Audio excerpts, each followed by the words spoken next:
process is developed. Why do we need those symbols so badly of democracy, and is that superficial democracy harming the process?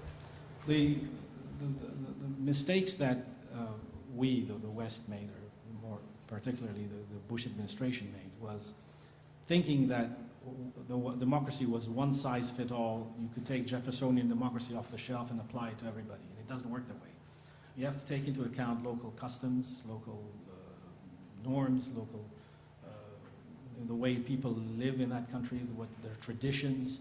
You can't apply, the same democracy you have here in Canada or in the United States to Afghanistan, that has very deep-rooted traditions, and where religion plays a major role in everyday life.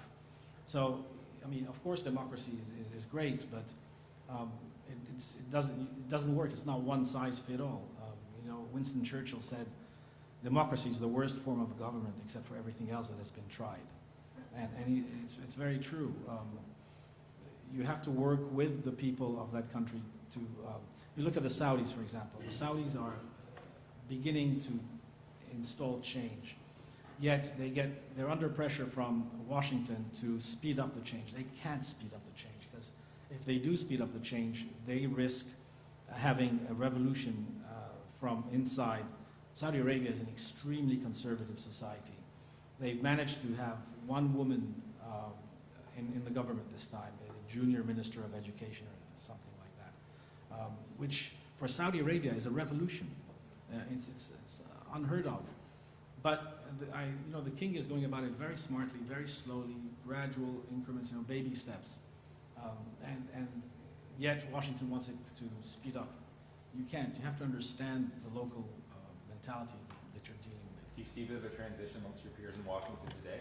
I'm sorry? Do you see a bit of a transition amongst your peers in Washington today? I do. Yes, I do. I think Obama has really seems to understand more the concept of listening, and when he recruited George Mitchell to go to the Middle East as his envoy, his first marching orders to him was go, listen, come back, and let's talk. Which was completely different from the Bush administration, which was, we tell them what to do because we know what's best for them. It's my way or the highway. We'll cut them off in the pass. All the cliches that he used to use. Obama, it's a completely different philosophy. Incidentally, let me tell you this. I was asked by the Rand Corporation just before the elections to spend a day with them and 19 other people, including scholars and diplomats and one or two other journalists, to produce a white paper that was going to be given to the administration. And we spent the entire day Saturday going over, we had to solve 4 problems: Afghanistan, Iraq, Arab-Israeli dispute, and Syria. And so, sorry? How did it go? We agreed on everything except Syria. Some of us said Syria should be involved, others said no, just ignore the Syrians. And when we managed to finally edit it down to 1 sheet of paper, the man who was running the exercise took the paper and said, "This is what most likely the White House will do to your paper." Now, it turns out that they didn't do that. They actually, I was told just a couple of weeks ago that Jim Jones, the National Security Advisor, did see that paper. And they have actually been, I'm not saying that they've been doing what we told them to do, but almost everything they've done so far, except for Afghanistan, has been what we recommended. So it's encouraging to know that you have people who listen to the experts, unlike the previous administration that wouldn't listen to anybody except themselves.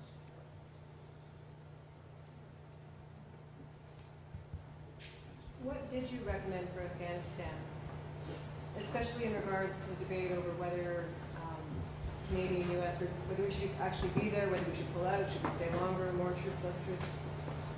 My personal recommendation was that we should downsize Iraq and upgrade Afghanistan. And I'll tell you why I said that. Because I think that Afghanistan is a real threat to the rest, not only the West, but to the rest of the region. If the West pulls out of Afghanistan today, it's going to become a safe haven for Al-Qaeda and the Taliban. Again, it already is a safe haven for the Taliban, but it won't be long before Al-Qaeda will go back in there.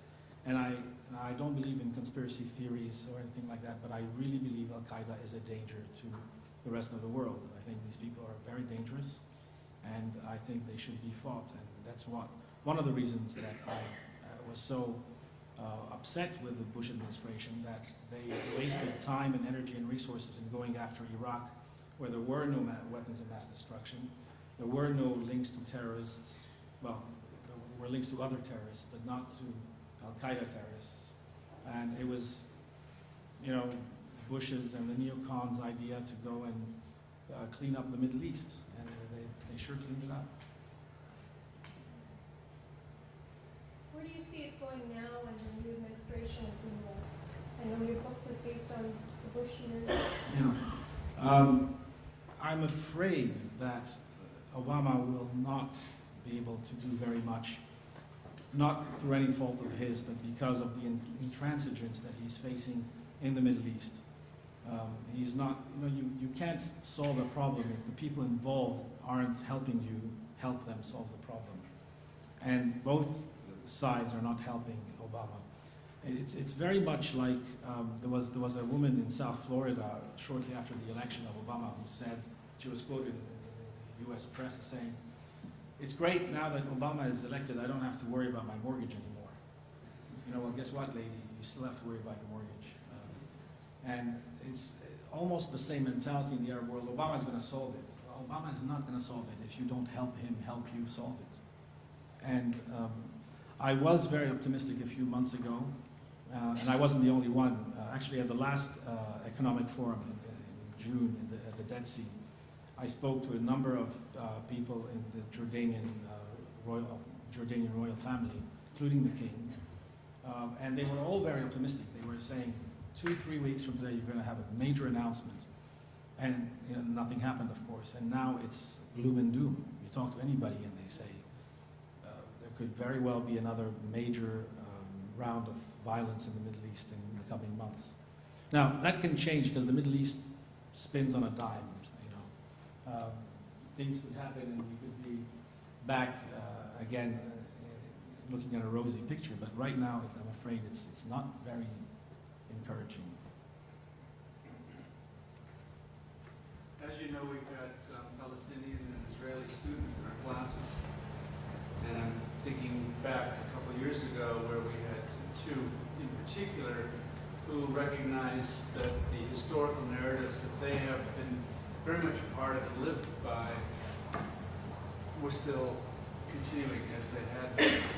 And the example that our Israeli student said was that not too long ago she went back into the school where her daughter was taking classes, and it, in many ways, this is an elementary school, in many ways, it brought her to an awareness that she found rather shocking, simply because the stories, the songs that she remembered as a girl when she was there in the early 1960s were the same stories and songs that were being shared in classes today. That creates